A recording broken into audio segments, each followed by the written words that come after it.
귀한 찬양해 주신 우리 성가대에게 감사 말씀을 드립니다. 저는 우리 집사님 세 분의 정성을 하나님 받아주셨을 것이다 생각되어 집니다. 제가 한 2달 정도 연습을 하시는 것 같아요. 오늘 찬양을 위해서 오랫동안 정성스럽게 준비해 주신 우리 집사님들에게 다시 한번 감사의 말씀을 드립니다. 우리 옆에 계신 한 분만 더 인사합시다. 얼굴을 밝게 해서 이런 날은, 이렇게 습한 날은 그렇게 인사해야 된다. 우리 밝게 우리 평안에서 함께 나옵시다.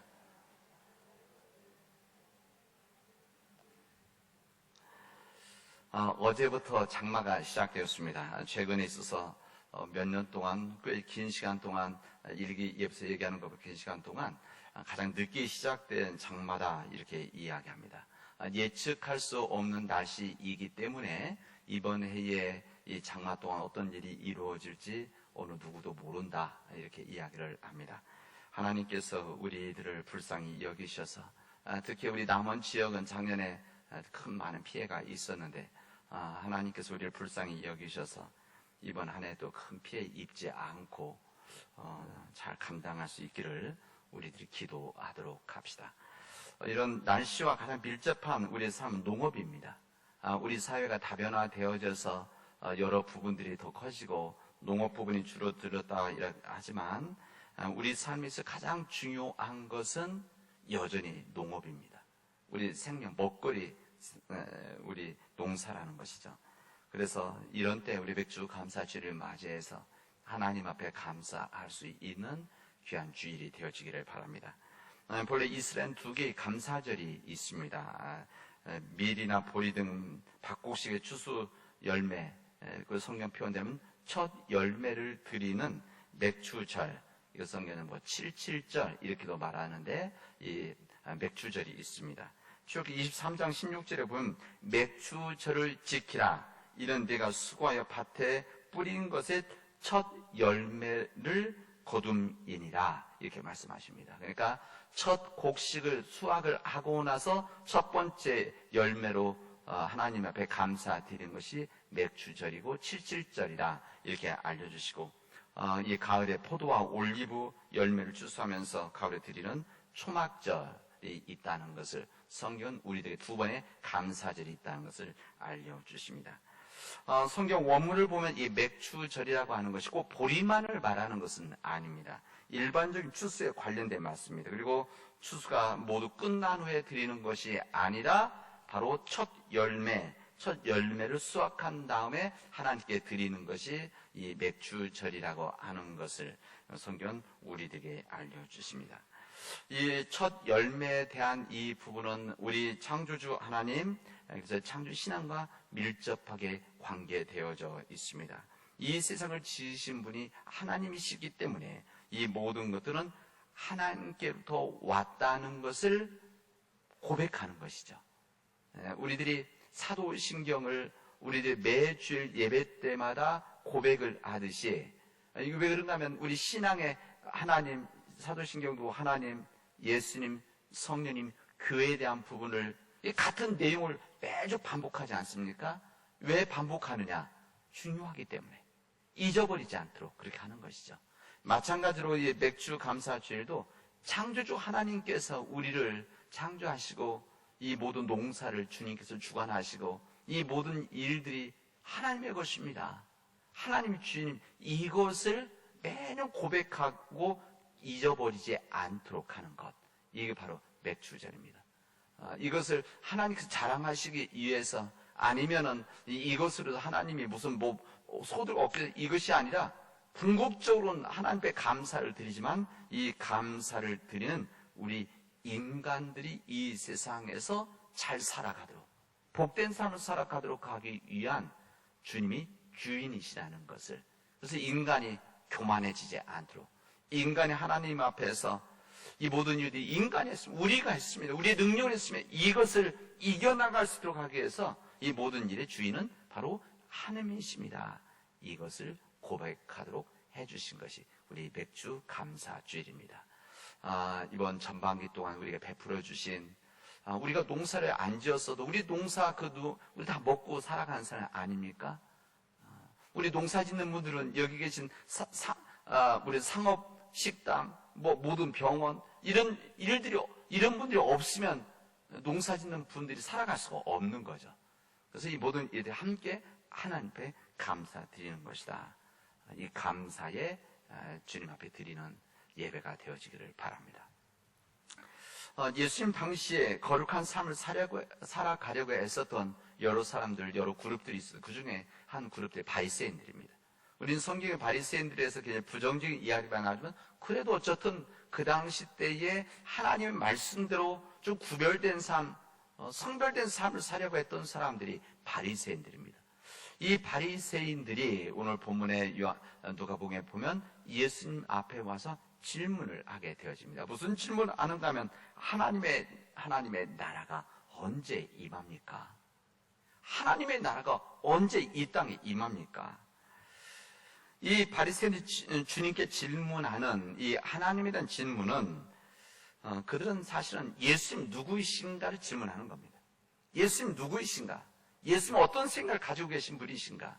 이것을 물어보는 질문이었고 뿐만 아니라 이들은 예수님의 허물을 찾기 위해서 예수님의 문제가 뭐가 있는지를 이게 찾으려고 하는 질문이었습니다. 예수님의 문제를 발견해서 예수님을 곤란함에 빠지도록 하는 이런 의도가 좀 담겨져 있었습니다. 그럼에도 불구하고 이 질문, 하나님의 나라가 언제 임합니까? 이 하나님의 나라는 인간의 근본적인 관심, 인간들이 가지고 있는 근본적인 관심과 문제에 대한 질문이라고 할 수가 있습니다. 하나님의 나라는 그들에게 있어서 인생의 최고의 관심사였었습니다. 관심사일 수밖에 없는 것이죠. 그리고 그들의 생각 속에서 하나님의 나라는 언제 이루어질 것인가? 그리고 하나님의 나라가 어디에 있는가? 그들이 가지고 있는 궁극적인 관심들이 그들에게 있었습니다. 우리 주님께서는 이 질문 앞에 흔들림 없이 대답을 하십니다. 하나님의 나라는 너희들이 볼 수 있게 오는 것이 아니다 말씀하시고, 이 하나님의 나라라고 하는 것이 여기 있다 저기 있다 하더라도 우리들이 그렇게 말을 할 수가 있는 것이 아니다. 장소에 대한 부분과 눈으로 보여지는 이 부분이 아니다. 그러면서 우리 예수님 무슨 말씀하시는가 하면 하나님의 나라는 너희들 가운데 있다. 어디 다른 본문에 너희 마음속에 있다 말씀하시는데 이 본문의 말씀에서 너희 가운데 있다 이렇게 말씀을 하십니다. 너희들 가운데 이미 시작되어졌다 이 말씀이시죠. 이 근본적인 하나님의 나라라고 하는 의미는 그래서 이 하나님의 나라, 이 하나님이란 용어를 가능하면 쓰지 않으려고 하늘이란 표현을 많이 바꿨죠. 성경에서는. 왜냐면 마치 우리 할아버지 할머니 이름을 우리들 함부로 안 부르듯이 하나님에 대한 부분도 이 경건한 그들의 마음속에서는 부르지 않고, 그래서 하늘, 그러니까 지금 있는 하늘, 이런 하늘이 아닌 거죠. 그러니까 스카이가 아니라 헤븐, 하늘나라 할 때, 그래서 하늘나라, 이 하늘나라를 바꾸면 천국. 천국이 언제 있는 겁니까? 우리에게도 훨씬 더 익숙하시죠. 이 하나님의 나라라고 천국이라고 하는 것은 정확하게 말하면 하나님의 뜻이 이루어지는 세상, 하나님의 뜻이 지배하는 세상, 바로 이것이 하나님의 나라 천국인데, 당시 그들이 생각하고 있었던 하나님의 나라라고 하는 것은 그들이 전통적으로 알고 있었던 우주적 종말에 대한 생각들을 그들은 가지고 있었습니다. 그러니까 그들이 우주적 종말이다 이런 표현을 쓰지는 않았지만 지금 생각하면 여러분 제일 좀 쉽게 이해한다면 온 세상 우주가 다 깨어지는 그래서 마지막 때가 오는 이때를 그런 생각하고 있었습니다. 그런데 주님께서는 그 하나님의 나라는 인간의 눈으로 볼 수 있는 것이 아니다. 그리고 그것이 어디에 있다, 저기에 있다, 여기에 있다 이렇게 말하는 것이 아니다. 그런 사람들이 있을 때 거기 따라가지 말아라 이 말씀을 하시는 것이죠. 오늘 우리들이 읽지는 않았지만 오늘 해당된 말씀이 구약 성경에서 스바냐의 말씀입니다. 스바냐에 있는 말씀. 마지막 날 여호와의 날을 이 부분을 알려줍니다. 성경에서 이 스바냐서, 구약의 스바냐서라고 하는 것은 이스라엘 민족들에게 여호와의 마지막 날이 어떤 날이냐, 여호와의 날, 또 마지막 날, 주님의 날이 어떤 날이냐 이 부분을 알려주고 있습니다. 이 스바냐 선지자는 유다왕 요시야 왕 시대 때에 하나님 말씀을 전했던 선지자입니다. 하나님의 풍요로운 심판이 임할 그들에게 이 풍요로운 삶 속에서 그들 때로는 주어지는 그들이 감당해야 될 이 죄에 대한 심판, 이 주님의 날을 선포하고 죄악에 빠진 죄인들에게 회개를 촉구하는 이 메시지를 바로 스바냐 선지자가 그들에게 전했던 것입니다. 그리고 의인들에게는 소망이 있다는 것을 단순히 여호와 날 마지막 날이 무조건 다 끝나는 날이 아니라 오히려 하나님의 백성들 의인들에게는 소망의 날이라는 것을 우리에게 알려주십니다. 이 스바냐 선지자는 이 본문에서 심판의 날이라고 하는 것은 심판의 날이라는 것은 악인에게 임하는 날이다. 이것을 분명히 말합니다. 그 주님의 날, 그 심판의 날이라고 하는 것은 분노의 날이고 환난의 날이고 공고의 날이고 황폐와 패망의 날이다. 그리고 그 날은 캄캄하고 어두운 날이고 구름과 흑암의 날이다. 이렇게 이스라엘 민족들에게 하나님 말씀하시고 그들에게 경고를 했습니다. 그런데 그 주님의 날에 이루어진 심판이라는 것은 그냥 주어지는 것이 아니라는 겁니다. 그냥 이들에게 주어지는 이 심판, 여기 보면 분노, 환난, 고통, 황폐, 패망, 구름, 흑암의 날 이렇게 이것이 그냥 주어지는 것이 아니라 이 스바냐 선지자는 분명히 뭐라고 이야기하는가 하면 그것은 여호와 하나님께 범죄하였기 때문이다 이렇게 말씀합니다. 그러니까 그의 심판의 날이라는 것은 그냥 하나님이 무슨 계획된 심판이 아니라 이들이 하나님 앞에 범죄를 했기 때문에 하나님의 뜻대로 살지 못했던 실천하지 못했던 이스라엘 백성들이 주시는 주님의 심판이다. 이것을 주님은 말씀하십니다. 아무리 많은 돈이 있어도 여기 성경에는 은과 금이라고 하는데 이 많은 돈이 있어도 해결할 수 없는 것이고 그때에 뭐라고 하시면 모든 사람들을 멸절시키겠다 이렇게 말씀하십니다. 그러나 하나님의 규례를 지키고 겸손한 사람들은 여호와를 찾으며 공의와 겸손을 구하는 자들은 그 주님의 날, 심판의 날, 이 마지막 날에 숨김을 받을 것입니다. 구원을 받게 되어질 것이다. 이렇게 말씀하십니다. 그러니까 심판의 날이라는 것은 구원의 날이다. 이 구원의 날이자 심판의 날이다. 그래서 이 하나님 앞에 범죄한 자들, 악인들은 심판을 받게 되어져서 환난과 공고의 날이 되지만 주님의 말씀대로 산 사람들에게는 이 날이 구원의 날이고 희망, 소망의 날이 되어질 것이다. 이렇게 말씀을 하십니다. 이런 심판의 날, 그러니까 다시 말하면 우주적 심판이 있는 이 날을 알고 있었던 이 바리새인들의 주님은 그러나 진정한 하나님의 나라는 것은 눈에 보이는 것이 아니다. 어디서 이루어지는 것이 아니라 말씀을 하십니다. 그러나 주님께서는 그들에게 무슨 말씀하시는가 하면 이 주님의 날이 올 것인데 그때가 오는데 그 징조에 대해서는 알려주십니다. 어떻게 보면 힌트죠. 야, 이런 때가 오면 우리 성경에 누가복음에 말하면 때라는 말이 나오는데 이 때가 어느 때인지는 알지 못하면 우리 지난 시간에 말씀드렸죠. 이 때는 알지 못하지만 이런 일이 이루어지면 이런 심판과 구원의 날이라는 것을 알아라. 이러면서 때에 대한 말씀을 하십니다. 그래서 주님은 무슨 이야기를 하시는가 하면 그들이 익숙하게 알고 있던 노아의 때 그리고 롯, 아브라함의 조카 롯에 대한 소돔과 고모라 롯에 대한 그 때와 유사하다, 같다 이렇게 말씀을 하십니다. 노아의 때, 그때 사람들은 번성하면서 사람들의 죄악이 세상에 가득했고 사람들의 생각하는 마음속의 계획 속에 악한 뿐임을 하나님은 보셨다라고 성경 기록합니다. 하나님이 창조하시고 나서 인간이 가지고 있는 이 악함, 이것을 주님 보시고 나서 하나님께서는 이런 성경에 여기만 나오는 이야기인데 주님 이렇게 이야기하셨. 땅에 사람을 지으셨음을 한탄하시고 마음에 근심을 하셨다. 이 땅에 하나님께서 세상을 창조하시고 인간을 만드셨는데 인간 만드신 것을 후회하셨다. 이런 말씀 아닙니까? 이때 하나님께서는 주님께서 창조한 사람들을 이 사면에서 다 쓸어버리시겠다라고 결심을 하십니다. 사람만 쓸어버리시는 것은 모든 가축과 모든 동물들, 새까지도 다 쓸어버리시겠다, 멸절을 시키시겠다, 이렇게 말씀하십니다. 그러나 하나님의 역사는 계속되어져야 하기 때문에, 하나님이 세상을 사랑하시기 때문에 하나님께서는 그때 의인이었던 노아, 또 하나님과 동행해서 노아, 그리고 그 가족들만을 구원을 해서 하나님의 은혜를 입었던 이 노아의 가족들을 통해서 하나님 역사를 계속하시겠다고 주님은 말씀을 하십니다.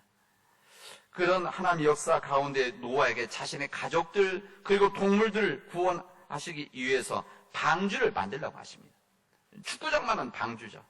이 축구장만한 이 방주가 완성되어졌을 때 이것도 아주 긴 시간 동안 만든 겁니다. 아마 이 만드는 기간 동안 아마 세상 사람들은 비웃었겠죠. 이런 마른 날에 무슨 방주를 만드냐, 무슨 홍수가 나겠느냐, 비웃었을 것입니다. 그러나 노아 가족은 묵묵히 산 위에 노아 방주를 만들고 그곳에 들어가게 되어집니다. 40주의 홍수가 있었다고 합니다. 40주의 홍수를 통해서 이 세상을 멸절하셨다라고 하는 것이 주님의 기록입니다. 예수께서 말씀하신 것은 오늘 왜 때를 이야기하시냐면, 노아가 방주를 만들고 노아의 방주에 들어갈 때까지 사람들은 죄악 속에서 그냥 살았다는 겁니다. 하나님의 그런 경고가 있고 또 그런 준비를 하고 있는 그때에 그런 사람들은 죄악 속에서 먹고 마시고 장가들고 시집가 썼다. 아무런 영향을 받지 않고 그냥 일상을 그냥 살아갔었다. 이때 하나님의 때가 이루어져서 그는 심판을 받았다는 것을 성경은 우리들에게 알려줍니다. 그런 이 주님의 날, 우리 예수께서 이 날에 인자의 날, 사람의 아들 인자의 날, 인자의 날에도 이런 일이 일어나게 될 것이다. 사람들은 자신의 죄악을 깨닫지 못하고 일상의 삶을 살다가 심판을 받을 것이다 말씀하십니다. 또 주님의 날은 아브라함 조카 롯과 같이 그때 이렇게 임할 것이다 이렇게 말씀을 하십니다. 이 소돔과 고모라 마찬가지였습니다. 창세기가 전하는, 우리 성경에서 전하는 이 소돔과 고모라 성의 모습은 인간으로서의 기본 윤리를 찾을 수 없는, 이 하나님의 세상에서 하나님의 뜻과 윤리를 찾아볼 수 없는 그런 패역한 그런 도시였었습니다. 힘이 센 다수의 무리가 악한 백성들을 괴롭히고 폭력을 행사하는 죄 많은 도시였었습니다. 심지어는 하나님의 천사들이 방문했는데도 그들까지도 폭행을 행하였던 죄의 도시였었습니다. 하나님께서 이런 죄로 가득한 도시를 향해서 어떻게 됩니까? 불과 유황으로 심판을 내리시겠다고 하시고 심판을 내리셨습니다. 이 소돔과 고모를 심판한 천사들에게 아브라함이 간청을 하죠. 우리 성경에 나와 있는 거 알지 않습니까? 그 성 안에 의인 50명만 있으면 이 심판을 멸해 주십시오. 예스. 그렇게 하자. 생각해보니까 안 될 것 같아요. 40명만 있으면, 30명만 있으면, 20명만 있으면, 이 큰 성에 의인 20명만 있으면 이 성을 불과 유황으로 심판하는 것을 거두어 주십시오. 간청을 하게 되어집니다. 마지막에는 10명. 의인 10명만 있으면 의인 10명을 보아서라도 심판을 면해 주십시오. 이야기를 하십니다. 이 소돔과 고모라 의인 10명이 없어서 불과 유황으로 심판을 받게 되어 멸절이 되었습니다. 이 롯은 모압 땅 소돔상 이 방탕하고 타락한 사회에 속해 있었지만 하나님의 말씀대로 살려고 했었던 롯이었었습니다. 소돔과 고모라는 10명의 의인이 없었기 때문에 이젠 망하게 되어지는데, 하나님께서는 그럼에도 불구하고 이 의인이었던 이 롯, 하나님과 동행된 이 롯, 그래서 이 롯과 그의 아내와 딸들을 주님은 구원을 해 주십니다. 그들을 그 성에서 빠져나오게 됩니다.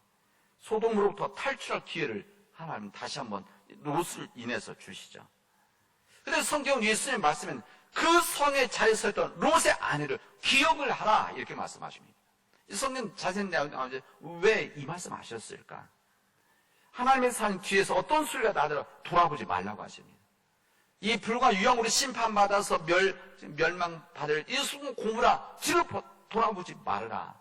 다시 말하면 욕심을 내지 말아라. 내가 가지고 있는 이 재산과 이 모든 것들을 잃어버리는 것을 아셔 돌아보는 것 하지 말라 말씀하시는데, 롯의 아내는 걱정스럽고 궁금해서 돌아보았습니다. 그래서 어떻게 됩니까? 소금 기둥이 되어져서 구원함을 받지를 못하게 되어집니다. 이 주님의 말씀하신 그때라고 하는 것, 그때가 올 것이다, 그때가 가까이 왔다, 이 그때가 바로 노아의 때와 롯의 때와 같다, 이렇게 말씀하는 그때가 어느 때입니까? 세상 사람들이 그 심판받을 그때에도 시집가고 장가가고 사업하는 일에 몰두하고 있느냐고, 그때를 알지 못하는 그때라는 것을 오늘 예수님은 사람들에게 말씀을 하시는 겁니다. 세상 행복과 만족을 추구하면서 내일을 꿈꾸면서 살아가지만 죄악 속에 살아가고 이 일상의 삶 가운데 그들의 죄로 인해서 하나님은 그럼에도 불구하고 심판할 것이다 말씀하십니다. 근데 다행인 것은 우리 성경 말씀에 심판할 때 냉정하게 사람과 사람들에 대해서 심판받을 사람과 구원받을 사람을 구분을 하신다, 이렇게 말씀하십니다. 놀라운 복음이죠. 이게 주는 복음의 빛입니다. 홍수로 세상을 심판한다고 해도 그 가운데서 그 주님의 믿는 그 가족들을 구원하셨고, 소돔과 고모라가 망하고 이 유황과 불로 심판받는다고 하더라도 그 가운데 하나님 백성들을 구원하셨다. 이것이 바로 우리에게 주시는 주님의 말씀입니다. 맷돌을 둘이 갈다가 한 사람 구원을 받을 것이고 한 사람은 구원받지 못할 것이다. 한 이불에 자고 있어도 한 사람은 심판을 받을 것, 한 사람은 구원을 받을 수도 있는 것이 바로 주님의 날이고 주님의 때다. 그게 주님의 심판의 날이고 구원의 날이라는 것을 우리에게 알려주시고 있습니다. 내 부모가 잘 믿고 내 자녀가 잘 믿고 내 남편이 내 부인이 잘 믿는다, 소용없다는 겁니다. 내가 하나님 앞에 어떻게 서 있느냐, 이것을 우리에게 말씀하십니다. 사랑하는 우리 믿음의 가족 여러분, 죄로 물든 오늘을 살아나가면서 은총의 내일을 준비하는 우리 성도들에게 주님은 오늘 베드로후서의 말씀을 통해서 이렇게 말씀을 하십니다. 그런 상황 속에 살아가고 있기 때문에 언제 주님의 때가 임할지 모르는 이 시대 속에서 우리 성경은 물로 세상을 심판하지 않으신다, 이것은 분명히 말씀하셨습니다. 그러니까 노아 때 홍수 세상을 심판하신다, 이제는 물론 심판하지 않으신다, 이것은 분명한데, 이런 우리 세상 속에서 주님 뭐라고 말씀하시는가 하면, 그런 세상 속에서 너희들은 거룩한 행실과 경건함으로 살아가라 말씀하십니다. 다른 수가 없다는 겁니다. 우리가 세상 살아가는 이 모든 일상의 삶 가운데 있다가 알지 못할 그때 주님의 구원과 심판이 있기 때문에 주님은 우리에게 매일매일 삶 속에서 착한 행실, 거룩한 행실, 경건함으로 살아가는 것이 바로 믿는 자들의 준비라는 것을 말씀을 하십니다. 세상 사람들 속에서 천년이 하루와 같고 하루가 천년과 같은 이 시대 속에 살아가는 우리들이기 때문에, 그러니까 이 베드로 전후서에 나오는 내용 보면 이들 속에서 이런 걱정과 염려가 있었던 것이죠. 그렇기 때문에 우리 믿는 자는 천년의 하루가 천년 같기 때문에 언제 올 것이냐 걱정하지 말고 염려하지 말고 우리가 진정한 주님 앞에서 경건한 삶, 착한 행실, 신실한 삶을 살아가게 되어지면 우리는 염려하지 않아도 된다. 그러나 우리가 힘들고 어렵지만 이 거룩한 행실과 경건함으로 살아나갑시다 라는 것이 오늘 베드로후서의 말씀입니다. 하나님께서 창조하실 새노가 새 땅, 이 땅을 바라보는 우리 믿음의 눈을 가지고 오늘 하루도 내일도 주님 안에서 이 경건한 행실과 신실함으로 살아가는 믿음의 백성들이 되어지를 주님의 이름으로 축원하겠습니다. 기도합시다. 하나님 감사합니다.